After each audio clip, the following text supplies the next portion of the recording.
మమ్మల్ని టచ్ చేస్తే మా వాళ్ళని టచ్ చేస్తే ఎవరిని వదిలేది లేదు. సప్త సముద్రాల అవతలున్నా తీసుకొస్తా, బట్టలోడ తీసి కొడతానో నిలబెడతాను, ఏదో అన్నాను, బట్టలోడ తీసి నిలబెడతా అనుకుంటా, బట్టలు ఇప్పి నిలబెడతా, పోలీసుల్ని అధికారుల్ని అలాంటి నాయకుల్ని. ఈ మాటలు మాట్లాడిన జగన్మోహన్ రెడ్డి మళ్ళీనేమో ప్రతిపక్ష హోదా కావాలంటాడు. ఒక ప్రతిపక్ష నాయకుడు అవ్వాలనుకునేవాడు, ఒక మాజీ ముఖ్యమంత్రి ఈ రకమైన భాష వాడొచ్చా అనేది ఒకసారి ఆయన ఏమన్నాడు చూసి చర్చలోకి వెళదాం. ప్రతి పోలీసు వ్యక్తికి కూడా చెప్తా ఉన్నా, మీ టోపీ మీద ఉన్న 3 సింహాలకు కనిపించే ఆ సింహాలకు సెల్యూట్ కొట్టడం మొదలుపెట్టండి. తెలుగుదేశం పార్టీ నాయకులకు సెల్యూట్ కొట్టడం మొదలుపెట్టి, వీళ్ళు చెప్పినట్టుగా చేయడం మొదలుపెట్టి, అన్యాయాలు చేయడం మొదలు పెడితే మాత్రం ఎల్లకాలము తెలుగుదేశం పార్టీ ప్రభుత్వమే ఉండదు అని చెప్పి ఇవాళ ప్రతి అధికారికి కూడా నేను తెలియజేస్తా ఉన్నా. రేపొద్దున మళ్ళీ మా అధికారం వస్తుంది. వచ్చినప్పుడు అన్యాయం చేసిన వీళ్ళందరినీ, వీళ్ళ అధికారులందరినీ, అన్యాయం చేసిన ఈ నాయకులందరినీ కూడా బట్టలోనే తీసి నిలబెడతామని చెప్పి కూడా ఈ సందర్భంగా తెలియజేస్తా ఉన్నాను. ఎవడిని వదిలిపెట్టేది ఉండదు. ఇదే వంశీని అరెస్ట్ చేసేటప్పుడు సిఐ అన్నాడట, నేను 1.5 సంవత్సరంలో రిటైర్ అయిపోతాను అని చెప్పి. రిటైర్ అయిపోయినా కూడా, సప్త సముద్రాల అవతల ఉన్నా కూడా మొత్తం అందరినీ కూడా పిలిపిస్తామని చెప్పి కూడా ఈ సందర్భంగా చెప్తా ఉన్నా.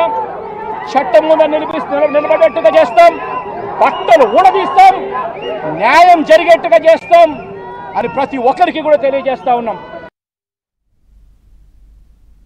గఫూర్ గారు, ఆ మాటల్ని ఎలా అర్థం చేసుకోవాలి?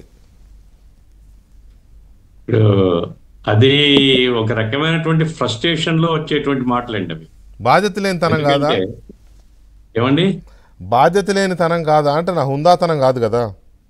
హుందాతనం కాదు, ఫ్రస్ట్రేషన్ లో మాట్లాడే వ్యక్తి ఇక బాధ్యత, హుందాతనం అవన్నీ ఉండవు.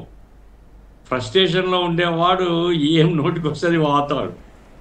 ఇప్పుడు అదేదో బట్టలిప్పే ప్యాషను లేదా ఫ్యాంటసీ, దాని మీద పేటెంట్ వైసీపీకే ఉందండి. ఎందుకంటే మనం వైసీపీ రాజ్యంలో చూసిన ఒక ఎంపీ మొత్తం బట్టలిప్పి తన యొక్క ఫోటోను లేదా తన వీడియోను మొత్తం రాష్ట్రానికి అంత పంచినాడు. కాబట్టి బట్టలిప్పేటువంటి ప్యాషను మరి ఎందుకు వచ్చిందో ఏమో కానీ వైసీపీలో ఉంది. ఇప్పుడు ఆయన ఏమంటున్నా అంటే, మిగతా వాళ్ళ బట్టలన్నీ ఇప్పిస్తాను అనేసి చెప్తున్నాడు. సరే, బట్టలు ఎవరు ఇప్పిస్తాడనే తర్వాత సంగతి. నువ్వు అధికారంలోకి వస్తావు అనుకుంటున్నావు. ఈ రకమైనటువంటి ధోరణి ఉంటేనే కదా నిన్ను 11 స్థానాలకు తెచ్చింది జనము. నీవు న్యాయంగా అయితే, నీవు ఒక పద్ధతి ప్రకారంగా ప్రభుత్వాన్ని నిర్వహించి ఉంటే ఈ దుస్థితి రాదు కదా. ఇప్పుడు ఆమె పరిమళ జత్వాని ఆ అమ్మాయిని తీసుకుని వచ్చి ఇబ్రాహీంపట్నము ఆ గెస్ట్ హౌస్లో పెట్టి వారాల తరబడి పోలీసు వాళ్ళు ఇంట్రాగేట్ చేసినారు. ఏ చట్టం ఉందండి దానికి? ఎక్కడైనా చట్టం ఉందా బాంబే నుంచి ఎత్తుకొని రావడానికి? మరి దానికి ఏం చెప్తాడు జగన్మోహన్ రెడ్డి? ఆయనకు తెలియకుండా జరిగిందా? ఇప్పుడు రాజకీయ అరెస్టులు సరే నువ్వు చేసినావు, రాజకీయ అరెస్టులు కాదు, సామాన్య ప్రజల మీద కూడా నీ గవర్నమెంట్ ఏ రకంగా బిహేవ్ చేస్తుంది. ఓ పార్లమెంట్ సభ్యుడిని ఎత్తుకొని పోయి రాత్రంతా పోలీస్ స్టేషన్లో కొడతారా? ఇదే నీ రాజ్యంలో చట్టాన్ని 3 సింహాలకు సెల్యూట్లు కొట్టే పద్ధతి ఇదే? మాట్లాడితే కొంచెం బుద్ధి ఉండి మాట్లాడాలి ఎవరు కానీ. అందుకోసం నా పాయింట్ ఏమంటే, ఈరోజు జగన్మోహన్ రెడ్డి అధికారాన్ని కోల్పోయి ఇప్పుడు వంశీని అరెస్ట్ చేస్తే ఏం వెలువ రాలేదే, ఏం జనం పెద్దగా ఎక్కడ కానీ అయ్యో అని ఎవరు అనలేదే. ఎందుకంటారు? గన్నవరంలో ఏజెంట్ ఇప్పుడు పట్టాభి గారు చెప్పారు.